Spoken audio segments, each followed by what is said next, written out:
Hello student, मैं Jitendra Kumar Jaiswal Chandrabhan Singh inter college इटबहरा गौर बस्ती द्वारा संचालित ऑनलाइन क्लास में आपका स्वागत करता हूं।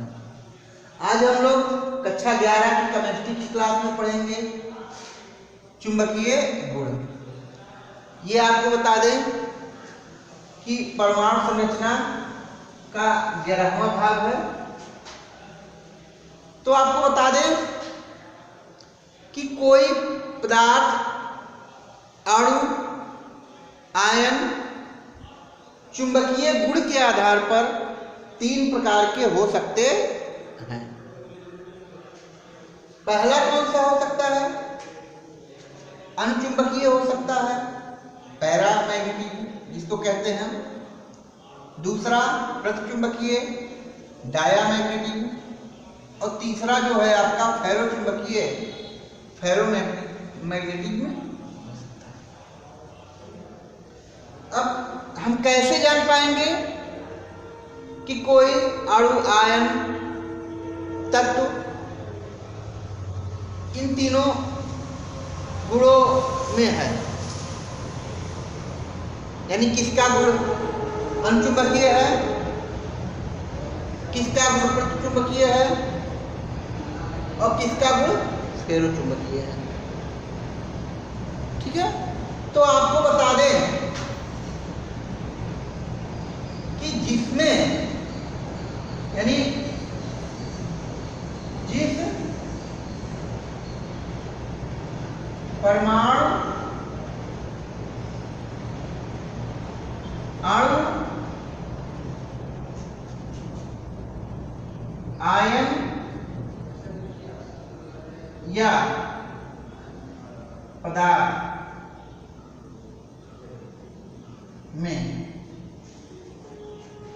अनचुंबकीय में अयुग्मित इलेक्ट्रॉन,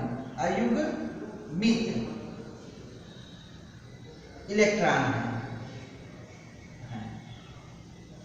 यानी जिस परमाणु, अणु, आयन या पदार्थ में अयुग्मित इलेक्ट्रॉन है वो कैसे होंगे?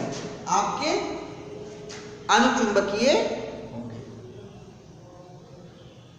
ठीक है, अयुग्मित इलेक्ट्रॉन के बारे में आप लोगों ने परमाणु संरचना के 10वें पार्ट में आप लोगों ने पढ़ा था। अगर आप अयुग्मित इलेक्ट्रॉन नहीं समझ रहे हैं तो आप 10वां पार्ट देखें, उसमें आपको अयुग्मित इलेक्ट्रॉन समझ में आएंगे। अब दूसरे की बात हम करते हैं प्रतिचुंबकीय, तो वही होगा कि जिस परमाणु, अणु, आयन या पदार्थ में अयुग्मित इलेक्ट्रॉन नहीं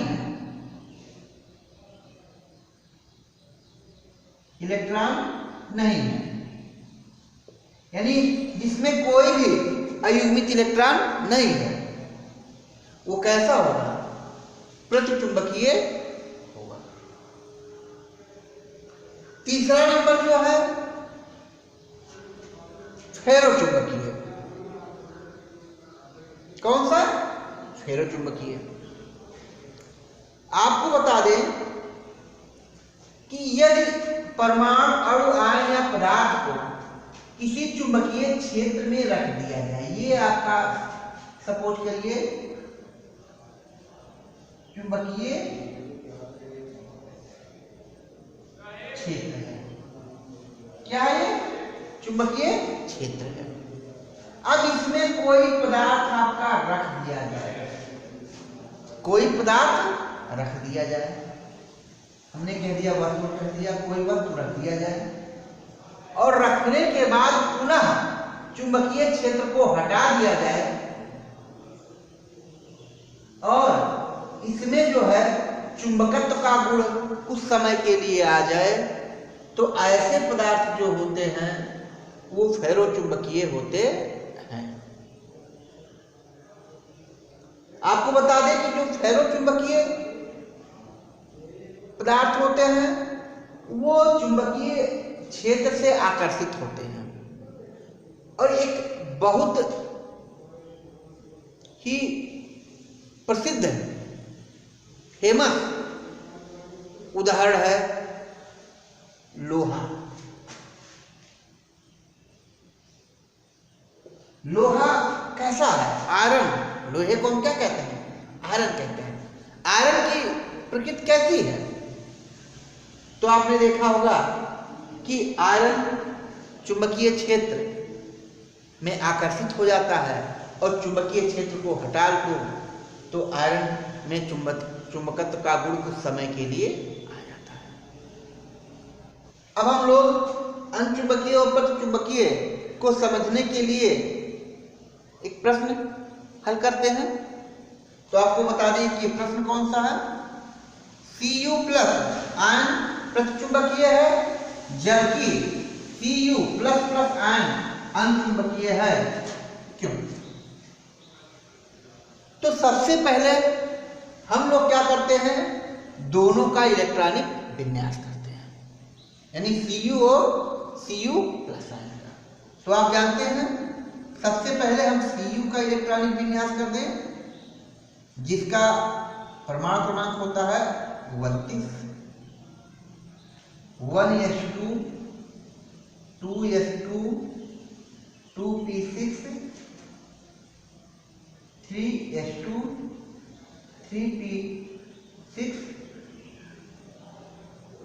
4s1 3d10।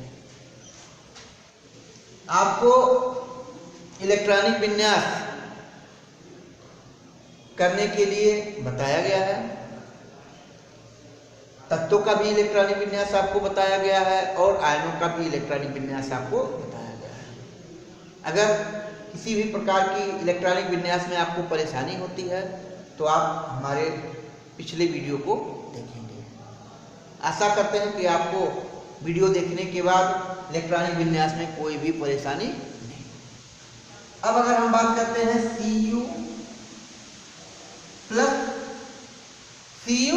प्लस, तो आपको बता दें कि जब Cu प्लस होगा तो बाह्य कोश से इलेक्ट्रॉन क्या होते हैं, निकल जाते हैं। तो इलेक्ट्रॉनिक विन्यास होगा 1s2 2s2 2p6 3s2 3p6 3d10। अब हम देखते हैं कि डी उपकोष में सारे के सारे इलेक्ट्रॉन भरे हुए हैं, मतलब डी उपकोष में कितने इलेक्ट्रॉन होने चाहिए? 10। और कितने हैं? 10। 1 2 3 4 5 6 7 8 9 और ये 10। तो आपको बता दें कि डी उपकोष में कितने 5 ऑर्बिटल हैं, जिसमें कुल 10 इलेक्ट्रॉन पूरी तरह से भरे हुए हैं, मतलब कि कोई भी आपका अयुग्मित इलेक्ट्रॉन नहीं है, मतलब कि अनपेयर्ड इलेक्ट्रॉन नहीं है। इसलिए ये कैसा है? प्रतिचुंबकीय है। कैसा है? प्रतिचुंबकीय। दूसरा हम देख लेते हैं Cu प्लस प्लस, तो 1s2 2s2 2p6 3s2 3p6। अब आप जान रहे हैं कि बाह्य कोश से 2 इलेक्ट्रॉन निकलने चाहिए, लेकिन बाह्य कोश में कितने हैं? बाह्य कोश कौन सा है? 4s है। तो 4s में कितने इलेक्ट्रॉन हैं? 1। तो इसका मतलब एक इलेक्ट्रॉन कहां से? 4s से निकलेगा और एक कितना कहां से निकलेगा? 3d से। तो 3d से निकलेगा तो हो जाएगा 3d9 और 4s क्या हो जाएगा? खत्म हो जाएगा। अब हम क्या करते हैं, इसके इलेक्ट्रॉनिक वितरण को देखते हैं। 1 2 3 4 5 6 7 8 9। इसका मतलब कि इसमें एक अयुग्मित इलेक्ट्रॉन है, मतलब कि अनपेयर्ड इलेक्ट्रॉन। कितना अनपेयर्ड इलेक्ट्रॉन है? एक अनपेयर्ड इलेक्ट्रॉन। अब देख लीजिए हम लिखेंगे कैसे, तो लिखेंगे Cu प्लस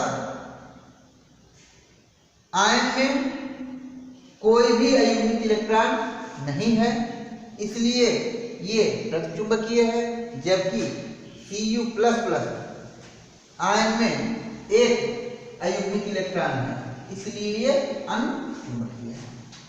आपको बता दें कि जो अनचुंबकत्व का गुण है वो जैसे जैसे अयुग्मित इलेक्ट्रॉनों की संख्या बढ़ती जाएगी, अचुंबकत्व का जो क्या है गुण वो बढ़ता जाएगा।